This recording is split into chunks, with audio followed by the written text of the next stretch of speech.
왜 한국 유학생이 미국 법정에서 조롱당한 걸까? 그리고 어떻게 그의 이름이 CNN 헤드라인에 오르게 된 걸까? MIT 전액 장학생, 23세 정윤성. 모든 게 완벽했던 한국 청년은 하룻밤 사이 살인 용의자가 되었습니다. 판사는 조롱했고 언론은 낙인 찍었으며 모두가 그를 의심했습니다. 하지만 아무도 몰랐습니다. 그가 한국인이었다는 사실, 그리고 그 침묵 뒤에 숨겨진 기억력과 논리, 그리고 진실 의료. 그날 법정에 나타난 한 노숙자, 그리고 그들이 마주한 단 하나의 질문. 그 한마디가 모든 판을 뒤집었습니다. 지금부터 전 세계를 놀라게 한 감동 실화가 시작됩니다. 잠시만요. 구독과 좋아요는 진실을 지켜내는 가장 강력한 힘입니다. 감동 비행기, 지금 이륙합니다. 안녕하세요. 저는 정윤성입니다. MIT 전액 장학생으로 수학과에 다니는 평범한 한국 유학생이었습니다. 적어도 그날 법정에 서기 전까지는 말이죠. 뉴욕 형사법정의 차가운 공기가 제 온몸을 감쌌습니다. 마른 입술이 서로 달라붙는 느낌이 들었어요. 손가락 끝은 이미 차갑게 식어 있었습니다. 증인석을 바라보는 제 눈빛은 흔들리지 않았지만 심장은 미친 듯이 뛰고 있었죠. 룸메이트 마이클의 실종 사건, 그리고 모든 의심의 화살이 저를 향하고 있었습니다. 우리가 마지막으로 함께 있는 모습이 찍힌 카페 CCTV, 마이클의 노트북에 남겨진 저와의 이메일 기록, 그리고 제가 그의 금전 문제에 개입했다는 동료들의 오해까지. 증거라는 것들이 저를 둘러싸고 있었어요. 피고인, 자리를 정리하십시오. 해럴드 그린 판사의 차가운 목소리가 법정에 울려 퍼졌습니다. 회색 머리카락과 깊은 주름이 있는 그의 얼굴에는 이미 제 유죄를 확신하는 듯한 표정이 역력했죠. 그는 안경을 천천히 벗어 테이블 위에 올려놓더니 저를 향해 입을 열었습니다. 한국인은 머리는 좋지만 정의에선 좀 느리죠? 순간 법정 전체가 얼어붙었습니다. 통역사조차 잠시 말을 잃었어요. 아무도 예상하지 못했던 인종차별적 발언에 방청객들의 숨소리마저 멈춘 듯했습니다. 손에 쥐고 있던 펜이 살짝 떨렸지만 저는 표정을 굳게 지켜냈어요. 판사의 말에 흔들리는 모습을 보이면 안 된다고 생각했습니다. 변호사 스미스는 자리에서 벌떡 일어나 항의하려 했지만 제가 그의 팔을 살짝 잡았어요. 괜찮습니다. 제가 작은 목소리로 말했습니다. 스미스는 불만스러운 표정으로 앉았지만 그의 눈빛에서 분노를 읽을 수 있었죠. 윤성 씨, 당신의 룸메이트가 마지막으로 목격된 시점에 대해 다시 한번 말해보세요. 검사 윌리엄스가 차갑게 질문했습니다. 10월 15일 오후 7시경 도서관 앞에서 헤어졌습니다. 마이클은 연구실에 간다고 했고 저는 기숙사로 돌아갔어요. 제 목소리는 담담했지만 심장은 여전히 격하게 뛰고 있었습니다. 그런데 도서관 CCTV에는 당신이 오후 8시까지 도서관에 있었던 것으로 나오네요. 거짓말인가요? 윌리엄스의 눈이 날카롭게 빛났습니다. 아닙니다. 마이클과 헤어진 후 다시 도서관으로 들어갔어요. 잠시 잊었던 교재를 가지러 갔습니다. 편리한 변명이군요. 윌리엄스가 비웃듯 말했습니다. 그때 해럴드 판사가 다시 입을 열었어요. 피고인, 당신의 나라에서는 친구를 배신하는 것이 미덕인가요? 법정 안에 있던 몇몇 사람들이 작게 웃음을 터뜨렸습니다. 가슴속에서 뜨거운 분노가 끓어올랐지만 저는 표정을 굳게 유지했어요. 스미스 변호사가 자리에서 벌떡 일어났습니다. 이해 있습니다. 판사님. 이건 명백한 인종차별적 발언입니다. 해럴드 판사는 무심하게 손을 저었어요. 기각합니다. 단순한 질문일 뿐이죠. 법정 밖에서 들려오는 시계 소리만이 정적을 깨고 있었습니다. 제 손가락 끝이 더욱 차갑게 식어가는 걸 느꼈어요. 하지만 제 마음은 이미 결정되어 있었습니다. 진실은 반드시 밝혀질 것이라는 믿음. 그것만이 저를 지탱하고 있었죠. 그날 법정은 일찍 산회했습니다. 돌아가는 길, 비가 내리기 시작했어요. 금방이라도 무너질 것 같은 제 마음처럼 하늘도 울고 있는 듯했습니다. 하지만 저는 알고 있었어요. 이것이 끝이 아니라는 것을. 그리고 다음 날 모든 것을 뒤바꿀 한 사람이 법정의 문을 열게 될 거라는 것을. 진실은 침묵 속에 있습니다. 그리고 그 침묵을 깰 순간이 다가오고 있었어요. 다음 날 아침 법원 건물 앞에 도착했을 때 이미 기자들이 몰려 있었습니다. MIT 유학생 마약 밀매 사건이라는 허위 기사가 일부 매체에 실리면서 저에 대한 관심이 높아진 상태였죠. 카메라 플래시가 제 얼굴을 향해 터지는 순간 마치 작은 번개가 수십 개 내리치는 느낌이었어요. 법정 안으로 들어서자 어제와 같은 차가운 공기가 저를 맞이했습니다. 해럴드 판사는 이미 자리에 앉아 서류를 검토하고 있었어요. 검사 윌리엄스는 자신감 넘치는 미소를 지으며 저를 바라보고 있었습니다. 재판이 시작되고 얼마 지나지 않아 법정 뒷문이 삐걱거리며 열렸어요. 모든 시선이 그곳으로 향했습니다. 낡고 더러운 코트를 입은 한 여성이 조심스럽게 법정 안으로 들어섰어요. 검은 테 안경은 한쪽이 부러져 테이프로 고정되어 있었고 회색빛 머리카락은 엉망으로 흐트러져 있었습니다. 그녀의 신발에는 흙이 묻어 있었어요.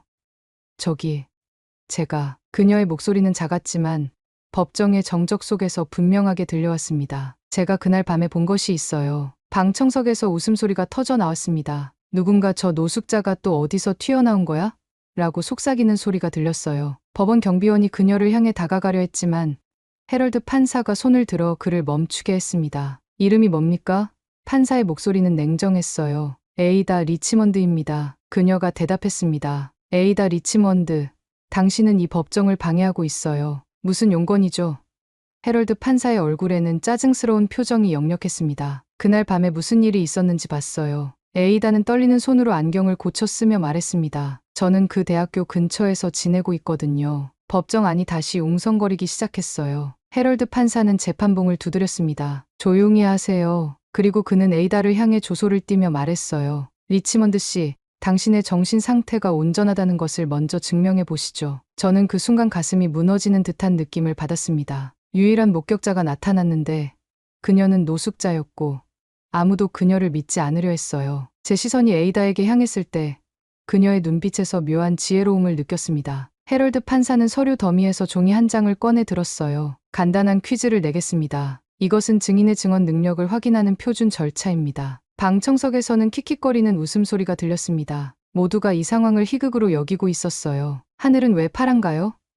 헤럴드 판사가 첫 번째 질문을 던졌습니다. 에이다는 잠시 생각하더니 차분하게 대답했어요. 빛의 산란 때문입니다. 짧은 파장의 빛이 대기 분자에 의해 더 많이 산란되기 때문에 우리는 하늘을 파랗게 보게 됩니다. 레일리 산란이라고 하죠. 법정이 순간 조용해졌어요. 헤럴드 판사의 표정에 당혹감이 스쳤습니다. 양말 서랍에 빨간 양말과 검은 양말이 섞여 있다면 같은 색 양말 한 쌍을 보장받기 위해 최소 몇 개를 뽑아야 하나요?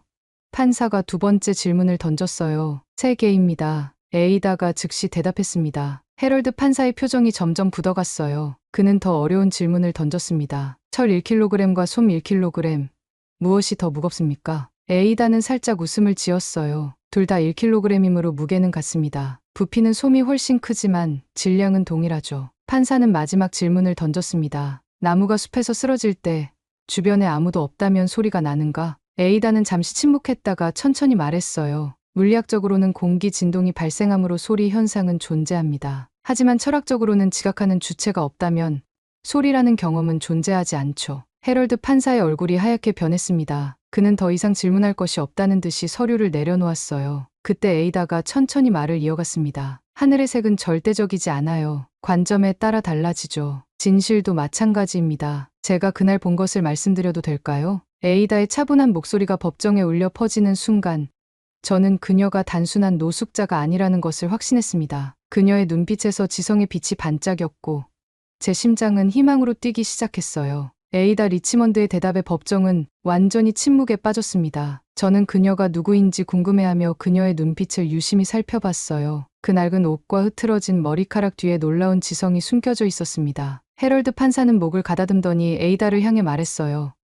그럼, 리치먼드 씨, 당신이 그날 밤에 본 것이 무엇인지 말해보세요. 에이다는 천천히 앞으로 걸어 나왔습니다. 그녀의 걸음걸이에는 어딘가 우아함이 묻어 있었어요. 10월 15일 저녁, 저는 MIT 캠퍼스 근처에 있었습니다. 비가 내리기 시작해서 건물 처마 밑으로 피했죠. 에이다의 목소리는 점점 또렷해졌습니다. 그녀는 마치 오랫동안 침묵하다가 다시 말하기 시작한 사람처럼 말의 리듬을 찾아가고 있었어요. 그때 한 젊은 남자가 건물에서 급하게 나오는 것을 봤습니다. 그는 누군가와 전화 통화를 하고 있었어요. 목소리가 꽤 컸습니다. 검사 윌리엄스가 자리에서 일어났어요. 판사님, 이건 전부 추측일 뿐입니다. 노숙자의 증언을 어떻게 신뢰할 수 있겠습니까? 에이다는 윌리엄스를 향해 고개를 돌렸습니다. 그녀의 눈빛이 순간 날카로워졌어요. 제가 노숙자라는 사실이 제 기억이나 관찰력을 손상시키지는 않습니다. 오히려 반대죠. 거리에서 생존하려면 주변을 항상 주시해야 합니다. 법정 안에서 누군가 감탄하는 소리가 들렸어요. 헤럴드 판사는 에이다를 향해 고개를 끄덕였습니다. 계속하세요. 그 남자는 전화에서 이렇게 말했습니다. 그냥 동양인 녀석에게 뒤집어 씌우면 돼. 경찰은 항상 그런 외국인 유학생들을 의심해. 그리고 그는 웃었어요. 제 심장이 빠르게 뛰기 시작했습니다. 에이다의 말은 마치 어둠 속에서 비친 한 줄기 빛 같았어요. 당신은 그 남자의 얼굴을 볼 수 있었나요? 스미스 변호사가 물었습니다. 에이다는 고개를 끄덕였어요. 네. 가로등 불빛이 그의 얼굴을 비췄습니다. 그리고 그녀는 잠시 말을 멈추었다가 이어갔습니다. 저는 사람의 얼굴을 잊지 않아요. 하버드에서 가르칠 때도 학생 수백 명의 이름과 얼굴을 모두 기억했으니까요. 법정이 다시 웅성거리기 시작했어요. 해럴드 판사가 재판봉을 두드렸습니다. 조용히 하세요. 방금 뭐라고 하셨습니까? 에이다는 깊은 숨을 들이쉬었어요. 저는 20년 전 하버드 대학교 철학과 교수였습니다. 에이다 리치먼드 박사예요. 그 순간 법정은 완전한 혼란에 빠졌습니다. 기자들이 펜을 꺼내들고 노트에 필사적으로 메모하기 시작했어요. 해럴드 판사는 놀라움을 감추지 못한 채 에이다를 바라보았습니다. 그게 사실이라면 어떻게 당신이... 해럴드의 말이 끊겼습니다. 에이다는 담담하게 대답했어요. 인생은 예측할 수 없습니다. 제 경우에는 심한 우울증과 그로 인한 약물 중독이었죠. 저는 모든 것을 잃었습니다. 하지만 제 기억은 그대로입니다. 저는 그녀를 바라보며 깊은 존경심을 느꼈어요. 에이다는 자신의 과거를 부끄러워하지 않았습니다. 그녀는 단지 진실을 말하고 있었죠. 그날 밤 당신이 본 남자를 이 법정에서 알아볼 수 있겠습니까? 스미스 변호사가 물었어요. 에이다는 고개를 끄덕였습니다. 네, 확실합니다. 그녀의 시선이 방청석을 향했고 천천히 손가락을 들어 한 남자를 가리켰어요. 저 사람입니다. 마이클의 사업 파트너였던 브라이언 콜먼이죠. 브라이언의 얼굴이 창백해졌습니다. 그는 자리에서 벌떡 일어나려 했지만 법원 경비원이 그를 막았어요. 방청석에서 웅성거림이 더욱 커졌고 기자들은 이제 브라이언을 향해 카메라를 돌렸습니다. 해럴드 판사는 계속해서 재판봉을 두드리며 질서를 요구했어요. 증인은 계속해서 진술하세요. 해럴드 판사의 목소리가 법정에 울려 퍼졌습니다. 에이다는 고개를 끄덕이며 계속 말했어요. 그는 전화 통화를 마친 후 차에 탔습니다. 그리고 저는 그를 따라갔어요. 무언가 이상하다는 느낌이 들었거든요. 저는 에이다의 말을 들으며 가슴이 뛰었습니다. 그녀의 증언이 저를 구원할 수 있을까요? 하지만 아직 확신할 수 없었어요. 브라이언의 표정은 분노와 두려움이 뒤섞여 있었습니다. 에이다는 마지막으로 해럴드 판사를 향해 고개를 들었어요. 판사님, 진실은 종종 우리가 가장 예상치 못한 곳에서 발견됩니다. 하늘의 색이 절대적이지 않은 것처럼 진실도 때로는 다양한 각도에서 바라봐야 합니다. 에이다의 증언이 끝나고 법정은 10분간 휴정에 들어갔습니다. 저는 스미스 변호사와 함께 작은 회의실로 이동했어요. 그의 눈빛은 처음으로 희망으로 빛나고 있었습니다. 윤성 씨, 이건 기회예요. 에이다의 증언은 우리에게 큰 도움이 될 겁니다. 하지만 당신도 무언가 기억나는 것이 있다면 지금이 말할 때입니다. 저는 창밖을 바라보며 깊은 생각에 잠겼어요. 사실 며칠 동안 제 머릿속을 맴돌던 기억이 하나 있었습니다. 너무 사소해서 중요하지 않다고 생각했던 기억이었죠. 하지만 에이다의 증언을 들은 후 그 기억이 갑자기 선명하게 떠올랐어요. 저 기억이 납니다. 제 목소리는 작았지만 확신에 차 있었습니다. 스미스의 눈이 커졌어요. 무엇을요? 마이클이 사라진 날 밤 제가 기숙사로 돌아가는 길에 엘리베이터에서 한 남자와 마주쳤습니다. 그때는 별로 신경 쓰지 않았어요. 하지만 지금 생각해보니 휴정이 끝나고 우리는 다시 법정으로 돌아갔습니다. 해럴드 판사의 표정은 이전보다 훨씬 진지해져 있었어요. 에이다의 증언이 그에게 영향을 미친 것 같았습니다. 재판을 속행하겠습니다. 해럴드 판사가 선언했어요. 피고인 측에서 추가 증언이 있습니까? 스미스 변호사가 일어섰습니다. 네, 판사님. 저희 의뢰인이 진술할 것이 있습니다. 저는 천천히 자리에서 일어났어요. 법정의 모든 시선이 저에게 쏠렸습니다. 숨을 깊게 들이마신 후 저는 목소리를 가다듬었습니다. 제가 마이클이 사라진 날 밤 기숙사로 돌아가는 길에 있었습니다. 엘리베이터에서 한 남자와 마주쳤어요. 그때는 별 의미를 두지 않았지만 지금 생각해보니 그 남자는 절뚝거리며 걸었습니다. 법정이 조용해졌어요. 저는 계속해서 말했습니다. 그의 목에는 용 문신이 있었고 공사 작업복을 입고 있었어요. 주황색 안전조끼와 헬멧을 들고 있었습니다. 제 말을 듣자마자 방청석에서 작은 소동이 일어났어요. 브라이언 콜먼이 자리에서 벌떡 일어서려 했지만 경비원들이 그를 제지했습니다. 그의 얼굴은 공포로 일그러졌어요. 윤성 씨, 당신은 왜 이 정보를 지금까지 말하지 않았습니까? 해럴드 판사가 물었습니다. 중요하다고 생각하지 않았습니다. 그냥 지나가는 사람일 뿐이라고 생각했어요. 하지만 에이다 리치먼드의 증언을 들은 후 그 남자가 브라이언 콜먼이라는 것을 깨달았습니다. 저는 브라이언을 향해 고개를 돌렸어요. 그의 공사 회사가 마이클의 스타트업에 투자했다는 사실이 갑자기 새로운 의미로 다가왔습니다. 해럴드 판사의 표정이 놀라움으로 가득 찼어요. 당신 기억력이 괴물급이군요. 그 짧은 순간에 그런 세부 사항들을 모두 기억하다니. 저는 담담하게 대답했습니다. 한국에선 눈이 증거입니다. 제 말을 들은 해럴드 판사의 표정이 복잡하게 변했어요. 그는 잠시 말을 잊은 듯 했습니다. 법정 안에 있던 몇몇 한국인 방청객들이 조용히 박수를 치는 소리가 들렸습니다. 윌리엄스 검사가 자리에서 일어났어요. 판사님, 이건 단순한 우연의 일치일 수 있습니다. 피고인은 자신의 혐의를 벗기 위해 이야기를 지어내고 있는 겁니다.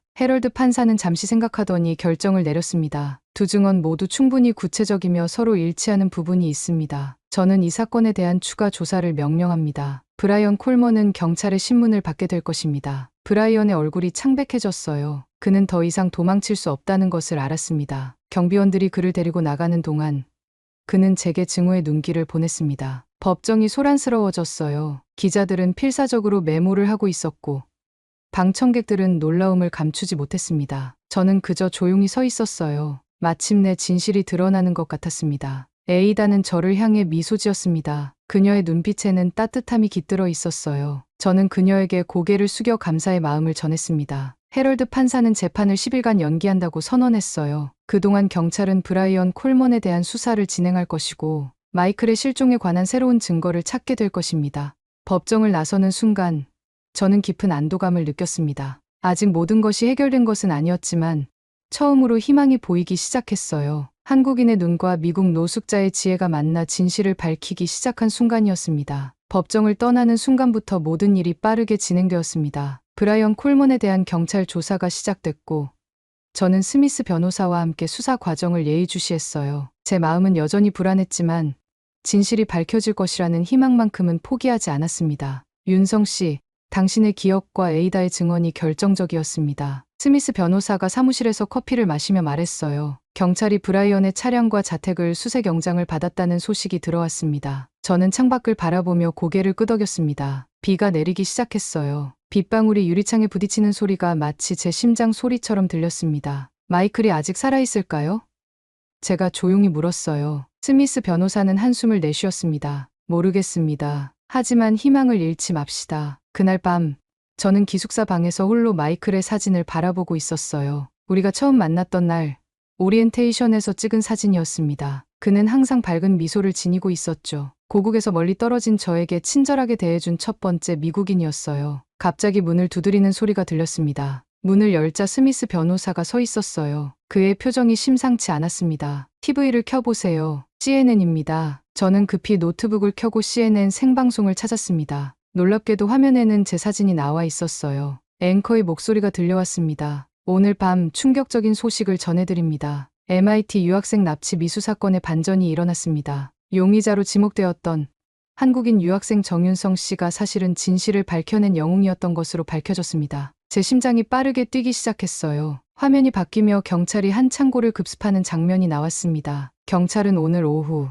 브라이언 콜먼의 소유로 확인된 뉴욕 교회의 창고에서 실종된 마이클 토마스를 구출했습니다. 마이클은 탈수와 가벼운 부상을 입었으나 생명에는 지장이 없는 것으로 알려졌습니다. 눈물이 제 뺨을 타고 흘러내렸어요. 마이클이 살아있었습니다. 스미스 변호사는 제 어깨를 토닥였습니다. 경찰 조사 결과 브라이언 콜먼은 마이클 토마스와의 사업, 계약 과정에서 발생한 금전적 분쟁으로 인해 그를 납치한 것으로 밝혀졌습니다. 그리고 그 혐의를 한국인 유학생에게 뒤집어 씌우려 했던 것입니다. 화면이 다시 바뀌어 에이다 리치먼드의 사진이 나왔어요. 이번 사건의 결정적인 증언을 한 에이다 리치먼드는 20년 전 하버드 대학교 철학과 교수였으며 개인적인 비극 이후 노숙자 생활을 해왔던 것으로 확인됐습니다. 그녀의 놀라운 기억력과 용기가 이번 사건 해결의 열쇠였습니다. 스미스 변호사가 웃으며 말했어요. 윤성 씨, 당신은 이제 유명인이 되었습니다. 저는 쓴웃음을 지었습니다. 원치 않았던 유명세죠. 하지만 그 말과 달리 가슴 속에서는 따뜻한 기쁨이 일었어요. 진실이 밝혀졌고 마이클은 살아있었습니다. 그것만으로도 충분했죠. 그날 밤 제 전화기는 쉬지 않고 울렸습니다. 한국의 부모님, 친구들, 그리고 심지어 한국 뉴스 매체에서도 연락이 왔어요. CNN의 보도는 순식간에 국제적인 뉴스가 되었고 한국 커뮤니티는 저를 우리의 아들이라 부르기 시작했습니다. 소셜미디어에서는 샤윤성을 위한 정의 해시태그가 트렌드가 되었어요. 미국 대학생들은 인종차별과 편견에 대한 토론을 시작했고 해럴드 판사의 발언은 비판의 대상이 되었습니다. 다음 날 아침 저는 병원을 찾아 마이클을 만났어요. 그는 침대에 누워 있었지만 제가 들어서자 밝은 미소를 지었습니다. 윤성, 내가 날 구했구나. 마이클의 목소리는 약했지만 그의 눈빛은 따뜻했어요. 아니야.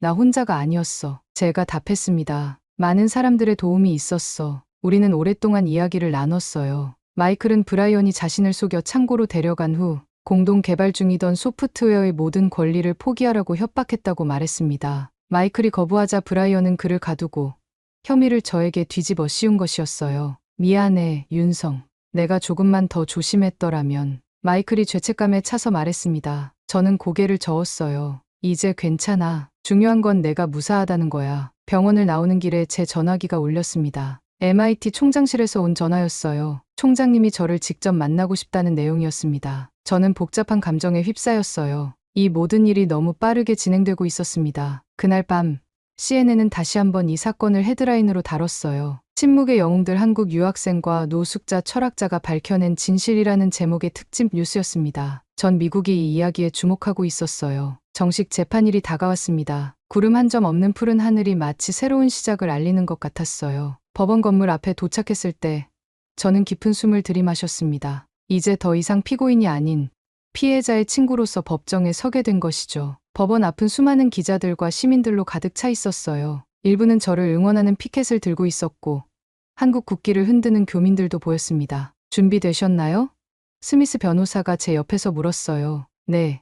이제 모든 것이 끝나길 바랍니다. 제가 조용히 대답했습니다. 법정은 이전과 달리 사람들로 꽉 차 있었어요. 앞줄에는 마이클이 휠체어를 타고 앉아 있었습니다. 그는 아직 완전히 회복되지 않았지만 이 중요한 날에 참석하기 위해 병원에서 특별 허가를 받았다고 했어요. 에이다 리치먼드는 깔끔한 정장 차림으로 법정에 들어섰습니다. 그녀의 모습은 10일 전과는 완전히 달랐어요. 하버드 동료들의 도움으로 그녀는 임시 거처와 새 옷을 제공받았고 빗질된 머리카락과 새 안경은 그녀의 본래 모습을 되찾아 주었습니다. 모두 일어서 주십시오. 해럴드 그린 판사님이 입장하십니다. 해럴드 판사가 입장했을 때 모두의 시선이 그에게 향했어요. 그의 얼굴은 평소보다 창백해 보였고 눈 밑에는 피로의 흔적이 역력했습니다. 오늘 우리는 브라이언 콜먼의 재판을 진행할 예정이었습니다만 그에 앞서 저는 개인적인 말씀을 드리고 싶습니다. 법정이 조용해졌어요. 해럴드 판사는 안경을 벗고 깊은 숨을 내쉬었습니다. 정윤성 씨, 그리고 에이다 리치먼드 씨, 저는 당신들을 오해했습니다. 아니, 그보다 더 심각하게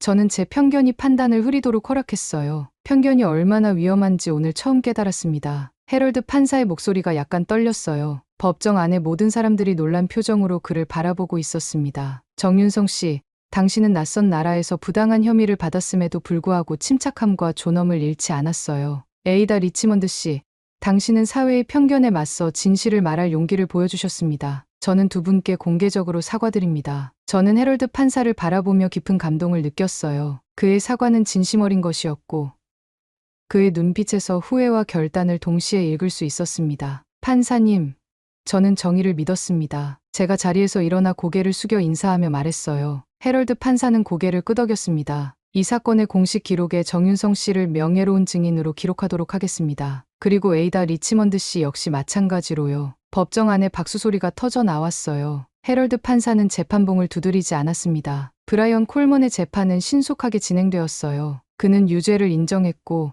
검찰은 그가 마이클의 혁신적인 소프트웨어 기술을 빼앗으려 했다는 사실을 밝혀냈습니다. 재판이 끝나고 법정을 나서는 길에 에이다가 제게 다가왔어요. 윤성 씨, 당신은 정말 용감했습니다. 그리고 현명했고요. 감사합니다, 교수님. 제가 존경의 마음을 담아 대답했어요. 하지만 저보다 교수님의 용기가 더 컸습니다. 에이다는 미소 지었습니다. 때로는 아무도 들어주지 않을 것 같은 진실이라도 말해야 할 때가 있지요. 그것이 바로 정의의 시작입니다. 브라이언 콜먼의 재판이 끝나고 일주일이 지났습니다. 저는 다시 평범한 일상으로 돌아가려 했지만 이미 세상은 저를 바라보는 시선이 달라져 있었어요. 캠퍼스를 걸을 때마다 학생들이 저를 알아보고 인사를 건넸고 교수님들은 수업 시간에 저를 예로 들며 정의와 용기에 대해 이야기했습니다. 그날 아침 저는 MIT 총장실로부터 공식 초청장을 받았어요. 학생 명예상 수여식에 참석해달라는 내용이었습니다. 처음에는 거절하고 싶었지만 스미스 변호사가 전화에 이 상이 얼마나 의미 있는지 설명해 주었어요.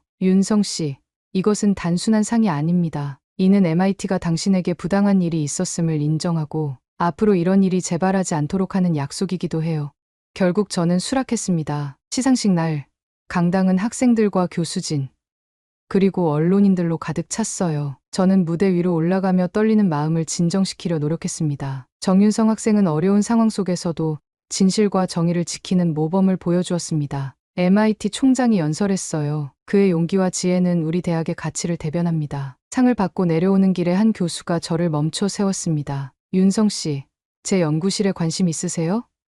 당신 같은 인재가 필요합니다. 같은 날 오후, 저는 하버드 대학교를 방문했어요. 에이다 리치먼드의 복직 환영식이 있었거든요. 20년 만에 하버드 철학과로 돌아온 에이다는 눈물을 글썽이며 연단에 섰습니다. 인생은 때로 우리를 예상치 못한 방향으로 이끕니다. 저는 길을 잃었지만 다시 찾았어요. 그리고 그 과정에서 참된 용기가 무엇인지 보여준 한 젊은이를 만났습니다. 에이다는 저를 바라보며 미소 지었어요. 저는 그녀에게 경의를 표하며 고개를 숙였습니다. 식이 끝난 후 에이다가 저에게 다가왔어요. 윤성 씨, 내 첫 강의를 들으러 오지 않겠어요?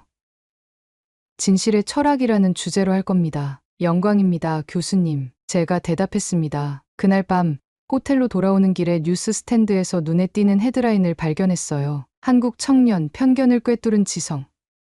미국 법정에 울린 단 하나의 진실. 갑자기 핸드폰이 울렸습니다. 한국에서 걸려온 전화였어요. 서울대학교 총장님이었습니다. 정윤성 학생. 귀국하면 우리 학교에서 특강을 해주지 않겠나. 우리 학생들에게 당신의 경험을 들려주면 큰 영감이 될 것 같네. 저는 잠시 침묵했다가 대답했어요. 영광입니다, 총장님. 제가 도움이 될 수 있다면 기꺼이 하겠습니다. 전화를 끊고 창밖을 바라보니 밤하늘에 별이 빛나고 있었습니다. 한 달 전만 해도 저는 유력 용의자로 지목된 외국인 유학생이었어요. 그리고 지금은 모든 것이 꿈처럼 느껴졌습니다. 마이클이 보낸 문자를 확인했어요. 윤성, 내일 퇴원해. 저녁에 같이 먹자. 저는 미소 지으며 답장을 보냈습니다. 좋아. 내가 한국 음식 맛있는 곳으로 데려갈게. 창문을 열자 봄바람이 제 얼굴을 스쳤어요. 이제 모든 것이 제자리를 찾아가고 있었습니다. 진실은 결국 빛을 발하는 법이니까요. 한 달 후, 저는 인천공항에 도착했습니다. 오랜만에 밟는 고국의 땅이 발바닥으로 전해오는 느낌이 달콤했어요. 가족들과 짧은 시간을 보낸 후, 저는 서울대학교 강연을 위해 관악산 자락으로 향했습니다. 강당은 이미 학생들로 가득 차 있었어요. 제가 무대에 오르자 뜨거운 박수가 쏟아졌습니다. 처음에는 쑥스러웠지만 천천히 마음을 가다듬고 이야기를 시작했어요. 저는 정윤성입니다. MIT에서 수학을 공부하는 평범한 유학생이었습니다. 적어도 그날 법정에 서기 전까지는 말이죠. 제 이야기가 진행될수록 강당은 점점 더 조용해졌어요. 학생들의 눈빛이 진지하게 저를 향했고 그들의 열정이 느껴졌습니다. 해럴드 판사는 제게 물었습니다. 한국인은 머리는 좋지만 정의에선 좀 느리죠. 그 순간 저는 침묵했습니다. 하지만 내면에서는 확신이 있었어요. 진실은 결국 밝혀진다는 믿음이었습니다. 강연이 끝나갈 무렵, 저는 제 경험에서 배운 교훈을 나누었어요. 진실은 복잡하지 않습니다. 다만 귀 기울일 준비가 된 자만이 들을 수 있을 뿐이죠. 우리는 때로 편견에 사로잡혀 가장 단순한 진실조차 보지 못합니다. 질의응답 시간이 되자 한 학생이 손을 들었어요. 윤성 선배님, 그때 무섭지 않으셨어요? 모든 사람들이 당신을 의심하는 상황에서요. 저는 잠시 생각에 잠겼다가 미소 지으며 대답했습니다. 아니요, 전 한국인이었습니다. 강당에서 작은 웃음이 터져 나왔어요. 저는 계속해서 말했습니다. 농담이 아니라 우리 한국인은 어려움 속에서도 포기하지 않는 끈기가 있습니다. 그리고 세계 어디에 있든 정의와 진실을 향한 열정을 잃지 않죠. 제 안에 있던 그 정신이 저를 지켜주었어요. 강연이 끝난 후 많은 학생들이 저에게 다가와 악수를 청하고 사진을 함께 찍었습니다. 그들의 눈빛에서 저는 미래에 대한 희망을 보았어요. 캠퍼스를 나서는 길에 한 교수님이 저를 멈춰 세웠습니다. 윤성 학생, 오늘 강연 감명 깊게 들었네. 혹시 박사과정에 관심 있나? 우리나라에도 당신 같은 인재가 필요하네. 저는 감사의 마음을 전하며 고려해보겠습니다 라고 대답했어요. 사실 저는 이미 결정을 내린 상태였습니다. MIT에서 학위를 마친 후 한국으로 돌아와 후학들을 가르치는 것이 제 꿈이 되었거든요. 그날 밤 한강변에 앉아 흐르는 강물을 바라보며 지난 시간을 되돌아봤습니다. 제 인생은 크게 바뀌었어요. 하지만 그 모든 일을 통해 제가 얻은 것은 단순한 명성이 아니라 제 자신과 세상에 대한 더 깊은 이해였습니다. 스마트폰에 에이다에게서 온 이메일이 도착했어요. 윤성, 하버드에서의 첫 학기가 잘 시작되었어요. 당신 덕분에 저는 제 삶의 의미를 다시 찾았습니다. 언제든 보스턴에 오면 연락주세요. 저는 미소 지으며 답장을 썼습니다. 교수님, 저야말로 감사합니다. 교수님은 제게 진정한 용기가 무엇인지 보여주셨으니까요. 곧 뵙겠습니다. 강물은 계속해서 흘러갔고 서울의 밤하늘에는 별들이 빛나고 있었습니다. 저는 깊은 숨을 들이마셨어요. 이제 새로운 여정이 시작되었습니다. 그리고 저는 그 여정이 저를 어디로 이끌지 기대하고 있었습니다. 제 이름은 정윤성입니다. 저는 한국인입니다. 그리고 저는 진실이 가진 힘을 믿습니다. 여러분은 편견 앞에서 침묵하지 않을 자신 있으신가요? 진실은 결국 누군가의 기억과 누군가의 용기에 의해 밝혀집니다. 그리고 그 중심엔 우리가 너무나 자랑스러워할 한국인이 있었습니다. 지금까지 감동 비행기였습니다. 좋아요와 구독, 그건 우리가 진실을 기억하게 만드는 가장 따뜻한 힘입니다. 다음 이륙도 함께 해주시길 바랍니다. 감사합니다.